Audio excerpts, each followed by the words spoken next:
Inilah foto saat korban Lili Kuntadi, seorang guru SMP 1 Wates meninggal setelah tertimpa pohon flamboyan di Jalan Raya Pare Wates, Kabupaten Kediri.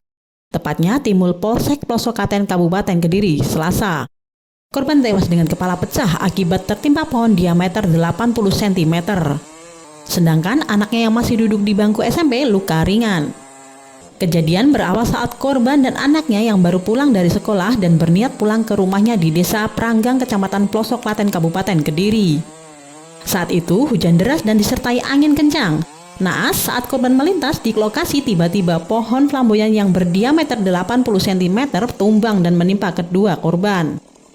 Akibatnya korban meninggal di lokasi dengan kepala pecah dan masih mengenakan mantel.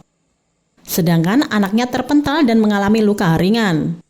Petugas PBBD yang datang di lokasi langsung mengevakuasi dan memotong pohon yang berdiameter cukup besar menggunakan mesin gergaji.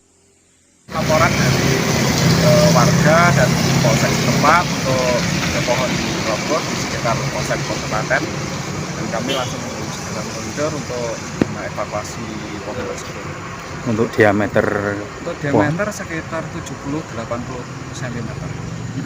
Itu korbannya dari mana terus bagaimana? Pohon menimpa dua korban, yang satu meninggal dunia di tempat dan yang satu dibawa di rumah sakit.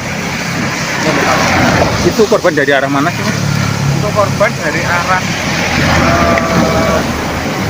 Pare Wates. Sepeda motor korban juga mengalami kerusakan rusak parah dan saat ini diamankan di Mapolsek Plosokaten Polres Kediri. Sedangkan korban yang meninggal saat ini sudah dibawa pulang ke rumah duka untuk dimakamkan. Dari Kediri, tim liputan Bayu TV melaporkan.